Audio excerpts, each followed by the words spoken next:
A season filled with bluster and frustration and passion and mass anger at times. But really? Surprising at all? No, not at all. We're talking about it next on Locked on Jazz. Bum bum bum bum bum bum bum bum bum. You are Locked on Jazz, your daily podcast on the Utah Jazz. Part of the Locked On Podcast Network, your team every day. How are you? I'm David Locke, radio voice of the Utah Jazz, Jazz NBA insider, and this is Locked on Jazz, your daily podcast on the Utah Jazz. Today, we'll talk about the season as a recap. We'll look at last night a little bit because there was actually some parts of last night, or yesterday's game, that were a highlight. And then I'm super bummed about the playoff matchups.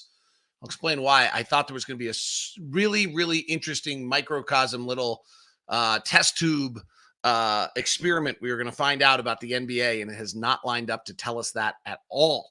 So I'll explain that to you as well. As I mentioned, I'm David Locke. I'm the radio voice of the Utah Jazz, Jazz NBA insider, and this is Locked on Jazz. It's a daily podcast on the Utah Jazz, giving you insight, expertise, geeky numbers, and hopefully making it way better to be a Jazz fan each and every day. Thank you so much on the day after the end of the regular season for still making Locked on Jazz your first listen every single day. And thank you for all the everydayers out there that jump aboard and are part of this program day in and day out and will carry through the offseason with us. I do greatly appreciate you.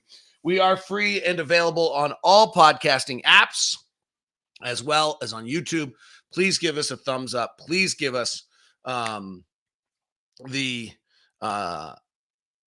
please give us a thumbs up. Please give us a review, all those kind of things. Subscribe, hit the bell button as well.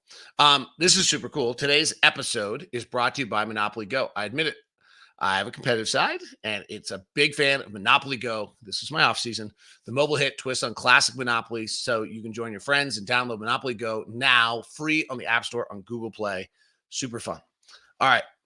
I do have a few moments I want to share with you before we get into this. So first, I just have to share with you, I'm totally exhausted. This happens every year. For those of you who've done this all the year, like I literally get home. I'm not, maybe you guys, I'll be interested to know, maybe as a fan, you feel the same way. So the way it works as a play-by-play announcer, and maybe it's no different as a fan, is that literally you finish a game, you're driving home, you start thinking about the next one. And you just do this for 64 plane flights, I think it was. And for that's how your brain works. Like you finish a game, you start driving home. Okay, we got them next. That's, it's the Rockets, Dylan Brooks, Fred VanVleet. You're just, like, you're thinking about it. That's how. And then like you're driving home last night and you literally have nothing to think about. It's the weirdest thing. The other thing that happens to me every year, and it's like I'm literally barely can stay awake right now, is that I get to this day and then I just crash and sleep for like 36 hours. When the kids were little, I used to get up with the kids, make them breakfast, do all those things, and then I would go to sleep when they left, and then I would wake up when they came back and like aimlessly walk around the house for an hour or two.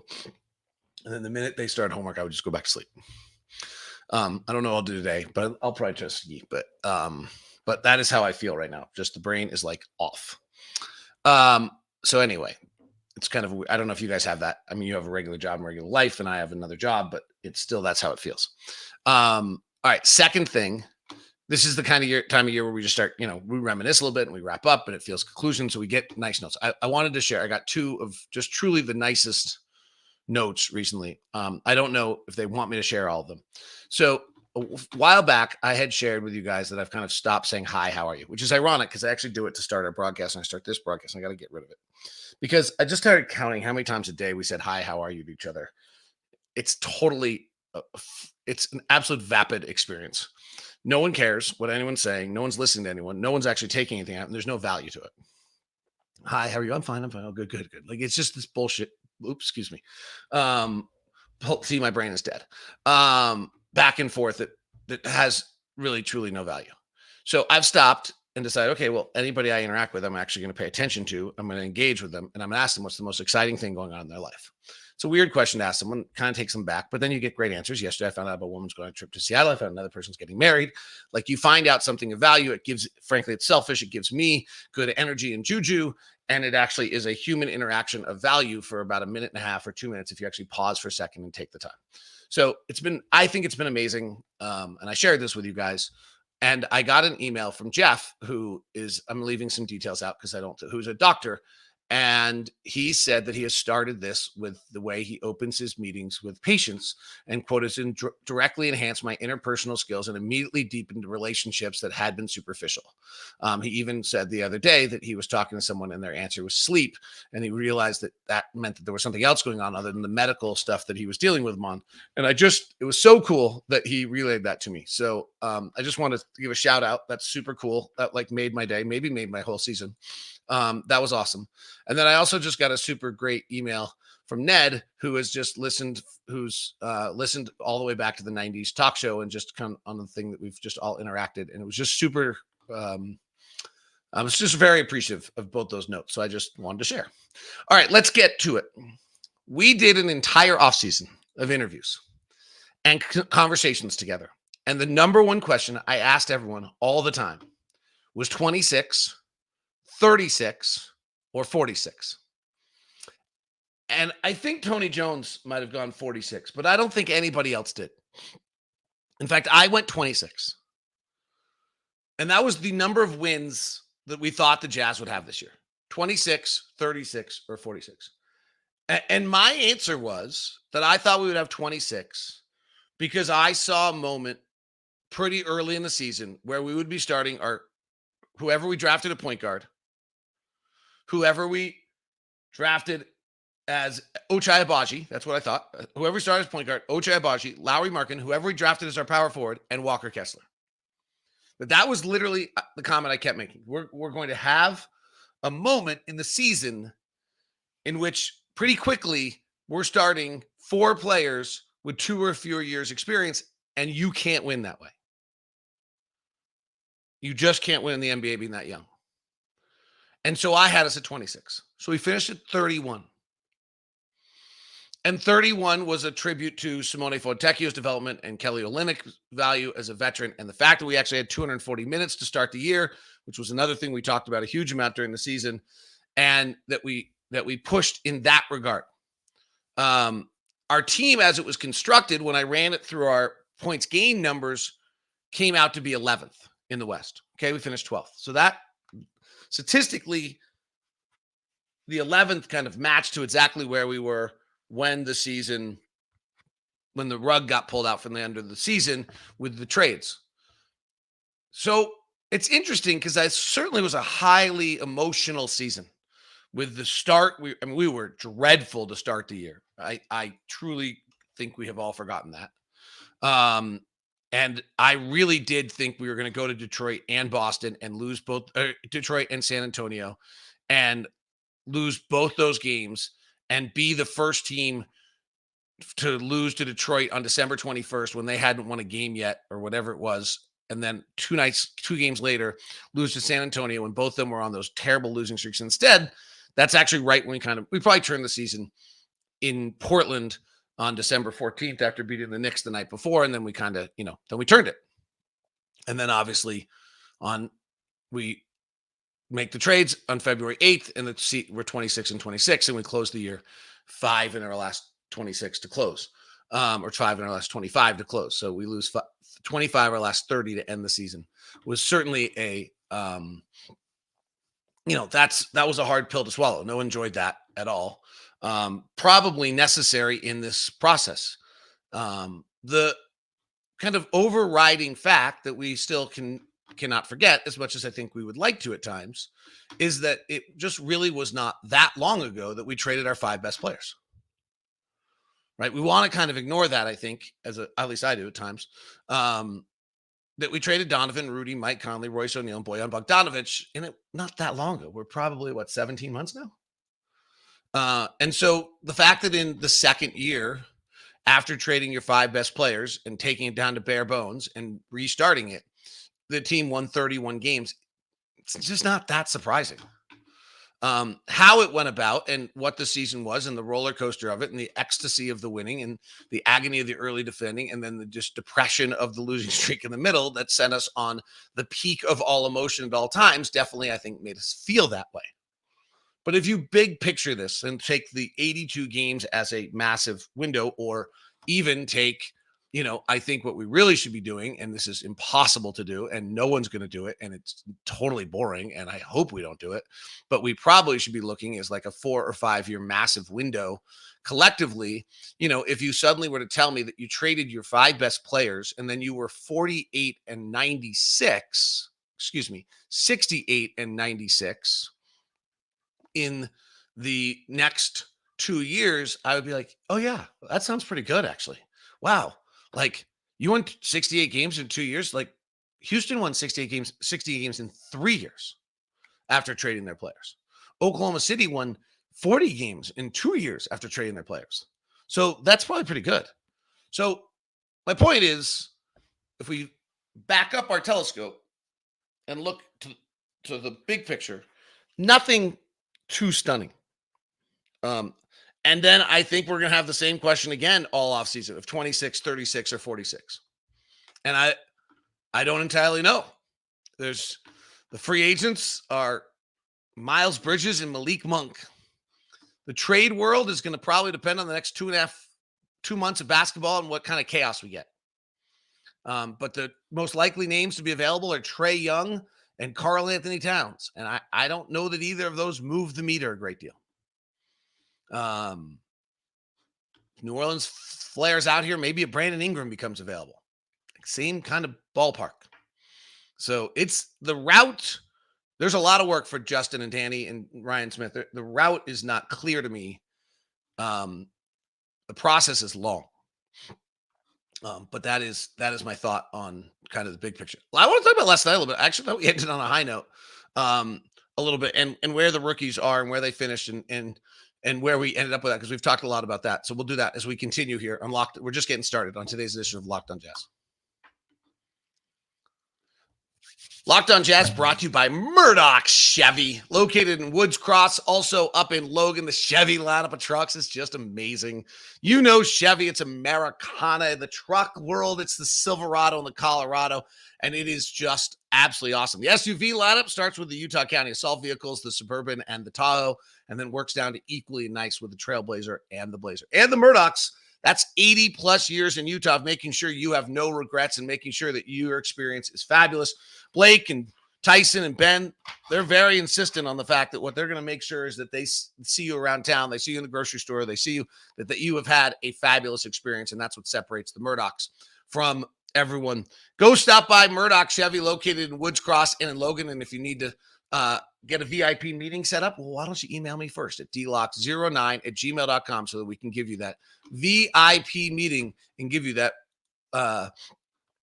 great experience that is the signature of Murdoch Chevy in Woods Cross and in Logan.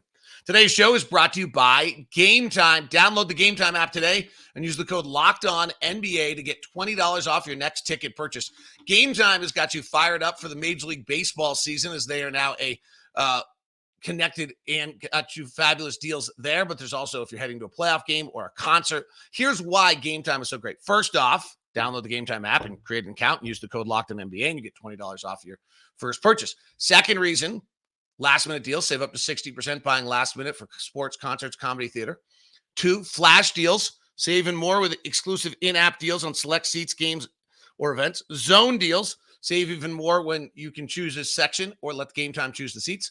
All-in pricing, toggle this feature to show that you're total upfront and no surprise at checkout. Seat views, lowest price guarantee, and Game Time ticket coverage. All part of what makes the Game Time app the best choice for you. Our guys all use it a lot, love it.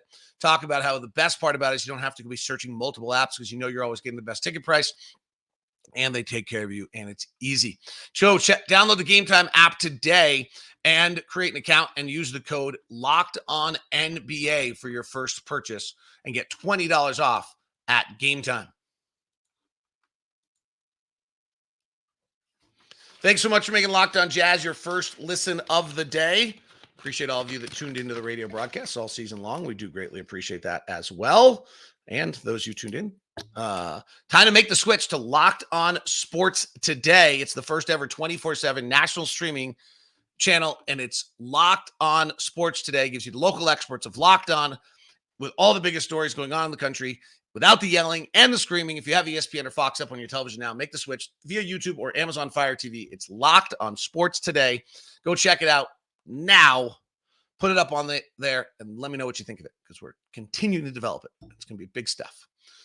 All right. I actually want to talk about where the rookies were, but I also thought last night Keontae was the best I've ever seen him. Played with tempo and pizzazz and energy and juice, and wasn't walking the ball up the floor, and used all of his athleticism, and obviously got hot in the third quarter. But I thought it was just kind of a crazy way for him to end the season. I thought that was about as I thought that was pretty terrific. That's how he's got to play. He got very stagnant and very his shot selection got poor, and he got super frustrated. And it was I think, a tumultuous season for him. I think it'll be really interesting in 2 or 3 years to talk to Keontae about what this year was like for him. The game had always been easy to him. He'd always been one of the best players on the floor, and that is not what he experienced this year. His numbers don't finish great. It will be interesting to watch this career, because he is on the wrong side of some threshold numbers. He did get over 33% from three last night. So he was not the threshold really he's right on the cusp of it. Is when you're under 40 and under 33 from three and under 40 from the field, it's hard to find a lot of paths that get you successful NBA careers. He's 39 and 33.4. That 4 of 11 yesterday got him back over it. But I'm not, we'll see. The ball's got to go in the basket for him. And but when you look at the guys who are in that listing of players, he does have a better pedigree coming in, top 7 recruit in the country, top 16 pick. It does feel as though he has a little bit of a better pedigree and game and juice to him than the other guys. One of the other things we talked about rookies was you either have, I think this was an old Rick Sund thing, and he used to talk about 800, 1600, 2400 minute rookies. And then, eventually, if you can become a 3200 minute player in 82 games, you're playing 35 minutes a night. But if you just think about those 3 levels, and there's definitely, you can break it down and get to 800, 1200, 1600, 2000. But, that was Rick's kind of thing. It's like, do you have an 800 minute rookie, a 1600 minute, or a 2400 minute rookie? And a 2400 minute rookie is like, if a 2400 minute rookie were to play all 82 games, or play 80 games, they're playing 30 minutes a night. That's the concept. And so the 1600, if you haven't figured this out, the 1600 minute a night rookie, if he plays 80 games a year, is playing 20 minutes a night, and the other one's playing 10. So it's that's just the really simple. But a lot of it has to do with, okay, you want him to play a lot of games and you want to get cumulative minutes up. So Keontae finishes at 2,000 minutes. That's a lot. There are not a huge amount of rookies that get 2,000 minutes of playing time. So the Jazz manage that very, very well. And most rookies actually that get 2,000 minutes of playing time turn out pretty well. So he had the 4th most amount of minutes behind Brandon Miller, Jaime Jaquez, Victor Wembanyama, and Keontae George. So he played the 4th most amount of minutes of any player in the draft, which is terrific. And if you were wondering, there were only 5 1,800-minute rookies this year. Let's call it 6. And maybe even I could stretch it out to 7 or 8. Because there's a bunch of guys at 1,700, and we might as well. And actually, I think it's 1,600 was our benchmark. So there's 9. There's the only one who was a 2,400 minute rookie was Brandon Miller. So Brandon Miller played 2,383 minutes in 75 games, and nobody plays 80 games anymore. So we probably that number. But so then the 1,600 minute rookies, there were actually 9 of them.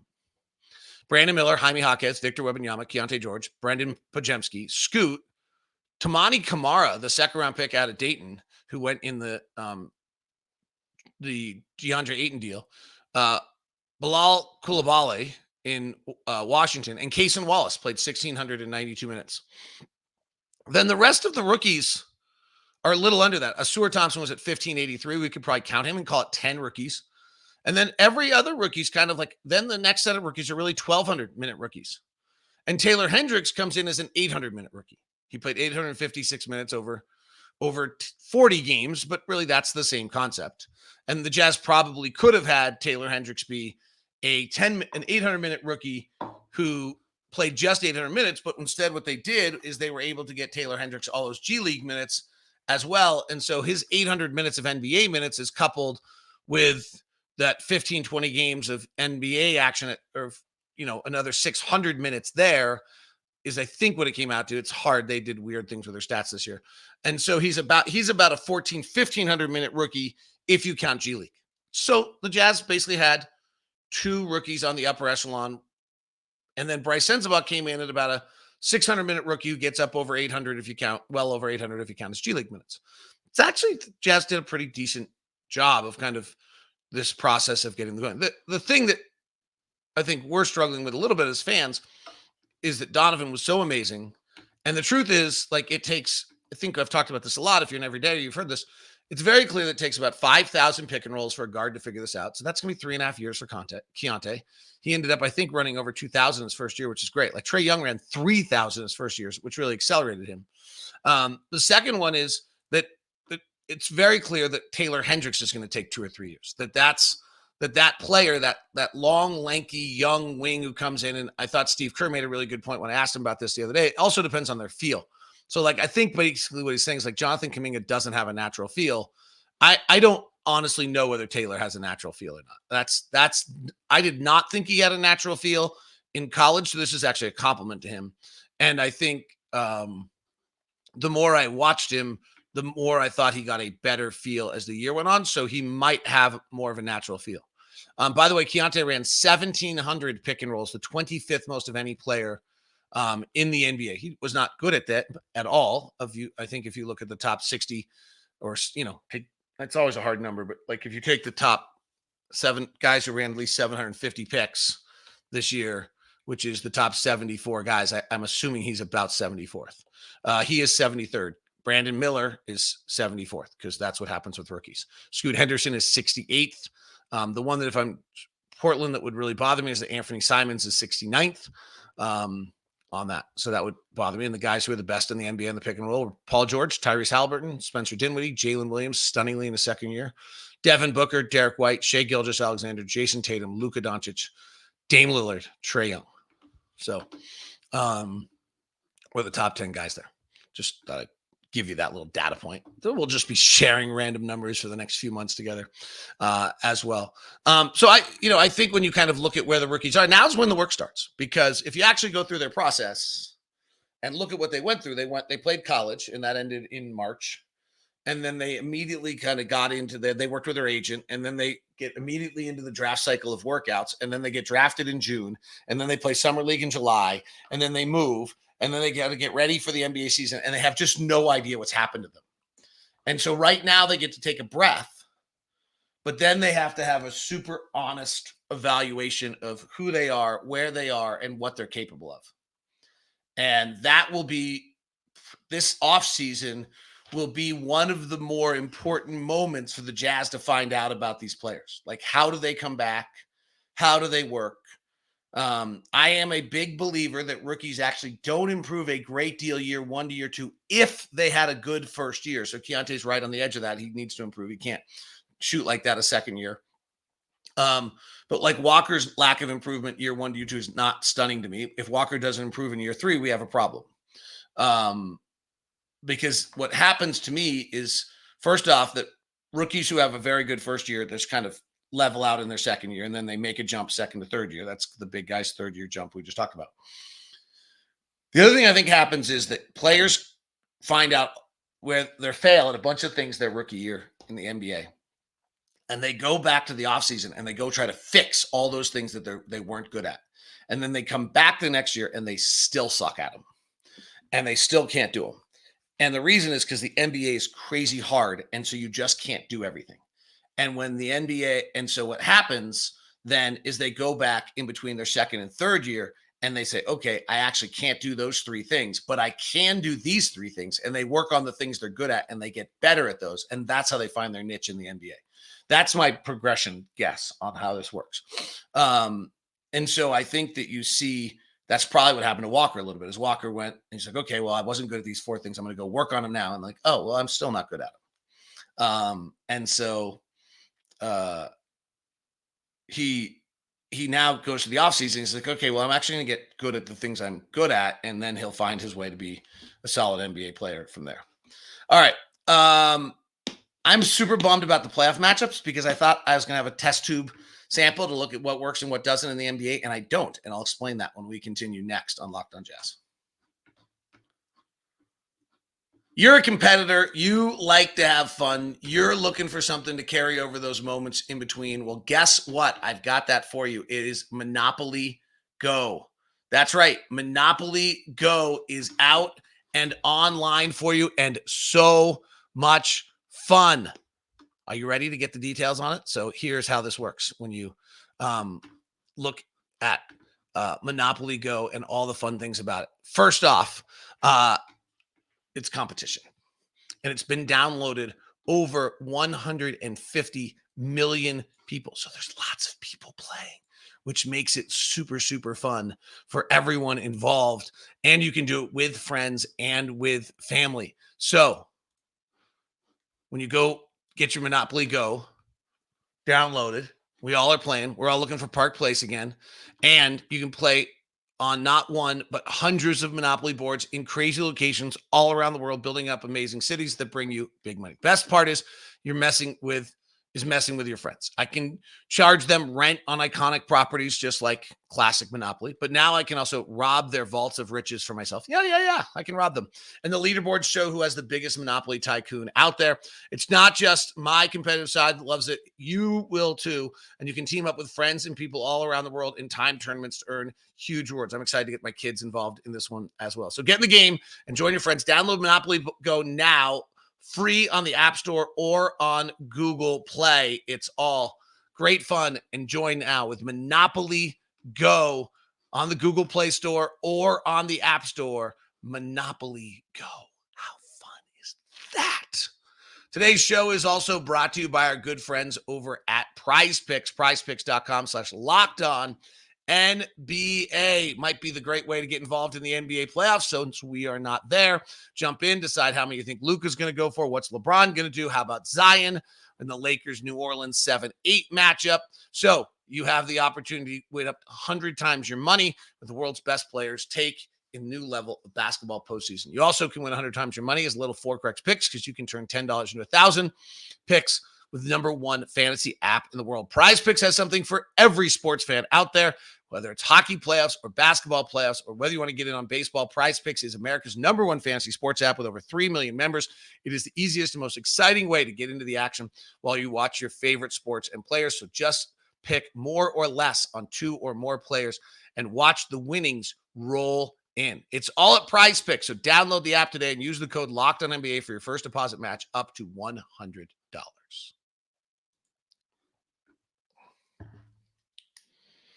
Thanks so much for making Locked On Jazz your first listen of the day. I will explain more of this, but I will be popping in and out here. Leaf Tulane, who is a NBA draft expert, is actually going to carry a lot of the shows coming up here for a while. I'm going to go watch my daughter play in the Big Ten Championships for golf this week. Then I'm taking her to a U.S. Open qualifier, so the golf world starts. Then going on a family vacation, then have a company retreat. So a bunch of things, but frankly, Leaf is better at some of this stuff than I am. The Jazz picks are set. So we are at 8. That could still move.